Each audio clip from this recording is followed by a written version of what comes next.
C'est notre dossier sur RFI depuis ce matin. Romain, consomme-t-on des OGM sans le savoir? Alors RFI s'associe en effet à l'enquête publiée ce matin par l'ONG Mighty Earth, où il est largement question des organismes génétiquement modifiés. Le titre de cette enquête est explicite: la catastrophe environnementale derrière notre viande et nos produits laitiers. Dans le journal En français facile, on s'intéresse à la position de l'Union européenne sur le sujet. Que prévoit la législation? Quelles évolutions sont possibles?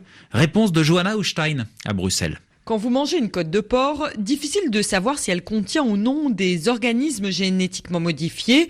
La législation européenne n'impose pas d'étiquetage pour les produits issus d'animaux ayant consommé des OGM, le lait, la viande ou les œufs par exemple. Or, pour nourrir le bétail, les agriculteurs européens achètent en grande quantité des céréales génétiquement modifiées, comme le rappelle l'eurodéputé écologiste Michel Rivasi. Vous ne pouvez pas vous imaginer la quantité d'animaux qui sont nourris à partir d'un soja génétiquement modifié. 75% de la production mondiale de soja provient soit d'Amérique latine ou soit de ces régions-là. Nous, on veut une agriculture de proximité. Plus vous allez augmenter le libre-échange et plus vous allez contaminer et empoisonner les citoyens européens. Dans un amendement qui sera soumis au vote des eurodéputés à la mi-avril, les Verts demandent un système d'étiquetage obligatoire pour que le consommateur sache ce qu'il a dans son assiette.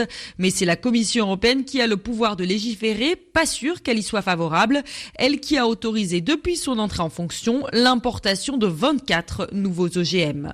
Johanna Haustein à Bruxelles, RFI.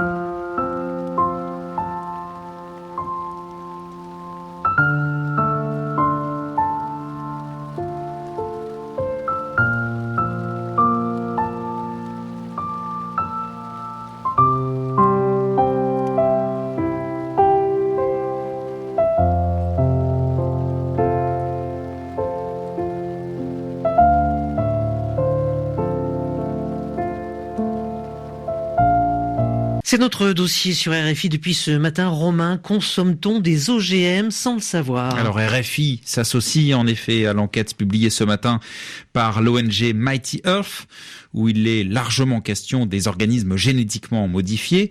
Le titre de cette enquête est explicite: la catastrophe environnementale derrière notre viande et nos produits laitiers. Dans le journal En français facile, on s'intéresse à la position de l'Union européenne sur le sujet. Que prévoit la législation? Quelles évolutions sont possibles? Réponse de Johanna Haustein à Bruxelles. Quand vous mangez une côte de porc, difficile de savoir si elle contient ou non des organismes génétiquement modifiés. La législation européenne n'impose pas d'étiquetage pour les produits issus d'animaux ayant consommé des OGM, le lait, la viande ou les œufs par exemple. Or, pour nourrir le bétail, les agriculteurs européens achètent en grande quantité des céréales génétiquement modifiées, comme le rappelle l'eurodéputé écologiste Michel Rivasi. Vous ne pouvez pas vous imaginer la quantité d'animaux qui sont nourris à partir d'un soja génétiquement modifié. 75% de la production mondiale de soja provient soit d'Amérique latine ou soit de ces régions-là. Nous, on veut une agriculture de proximité. Plus vous allez augmenter le libre-échange et plus vous allez contaminer et empoisonner les citoyens européens. Dans un amendement qui sera soumis au vote des eurodéputés à la mi-avril, les Verts demandent un système d'étiquetage obligatoire pour que le consommateur sache ce qu'il a dans son assiette.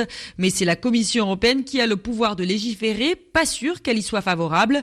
Elle qui a autorisé depuis son entrée en fonction l'importation de 24 nouveaux OGM.